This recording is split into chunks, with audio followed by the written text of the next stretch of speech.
Hello friends, કેમ છો? મજામાં? જય શ્રી કૃષ્ણ, જય અંબે. આજે હું બનાવું છું વધેલી રોટલીનો નાસ્તો. તો તમે ધ્યાનથી જોજો વિડીયો મારો. જુઓ, મેં તેલ મૂક્યું, તેલ આવી ગયું એટલે રહી નાખી. રહી તતરી જાય એટલે જીરું નાખવું. જુઓ, જીરું તતરી જાય એટલે હિંગ નાખવાની.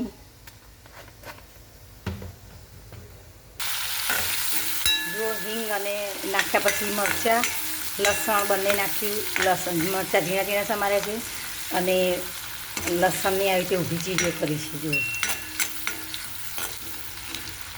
આ સતમાં જાય એટલે આપણી પાસે ડુંગળી સમારેલી છે ઊભી, ટામેટાં સમારેલા છે ઊભા, એ પછી નાખવું. રોટલી પણ એ રીતે આવી રીતે કરી છે. રોટલી પણ જુઓ, બહુ મસ્ત લાગે છે આ નાસ્તો. તમે પણ બનાવજો આ રીતે. વધેલી રોટલી હોય તો આપણને પેલી રીતે તો બહુ ખાઈએ છીએ, પણ આ રીતે તમે બનાવો નવી રીતથી તો આપણને નવું ખાવા મળે. મીડિયમ તાપે ધીમે ધીમે થોડી ડુંગળી ટ્રાન્સફર થાય એટલે પછી આપણે ટામેટાં નાખીએ.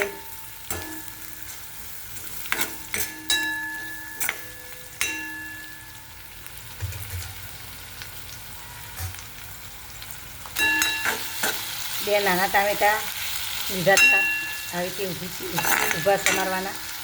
એટલે બધી જ વસ્તુ ઊભી સમારેલી હોય એટલે બધી સેટ થઈ જાય. હવે આપણે તેમાં મસાલો કરીએ.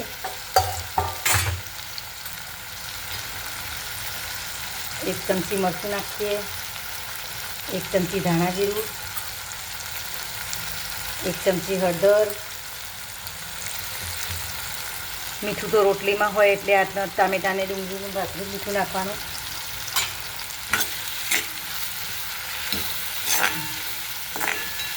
બહુ ગળી જાય એવા ટામેટાં નહીં કરવાના, થોડા સેટ ચડી જાય એવા કરવાના.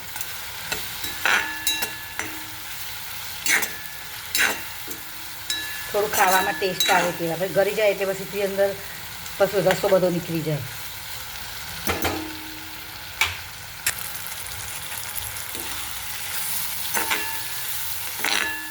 જુઓ, આપણા મસાલા ચડી જશે, મસ્ત સરસ સુગંધી આવે છે.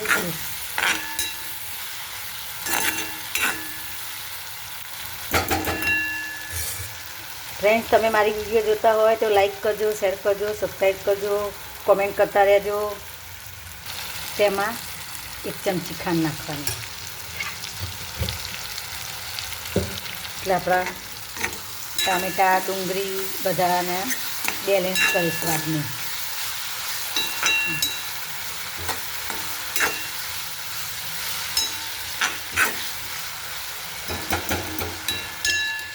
હવે આપણે રોટલી નાખી દઈએ. રોટલીના જો આવી રીતે કટકા કરવાના. બહુ જ મસ્ત લાગે છે. આ તો અમે વારંવાર કરીએ છીએ, પણ રેગ્યુલરમાં અમે પેલી રીતે તમારી છીએ, નાની નાની કટકા કરી અને કરીએ છીએ. પણ આ કંઈક નવી રીતે કરીએ કોક દિવસ. પણ આજે તો મને એમ થયું કે લાવ હું વિડીયો ઉતારી લઉં આનો બનાવીને, તો મારા જે રીતે જે કોક બનાવી ખાય તો એને પણ નવો ટેસ્ટ મળે. આપણો ગુજરાતી ટેસ્ટ સરસ ખાટો મીઠો અને મસ્ત સરસ આવી જાય છે ને, મસ્ત. જુઓ, તૈયાર આપી દો રોટલી છે ને, મસ્ત. આપણો આ એક નવો નાસ્તો છે. જુઓ, આ રીતે કરશો તો બાળકોને પણ ભાવશે.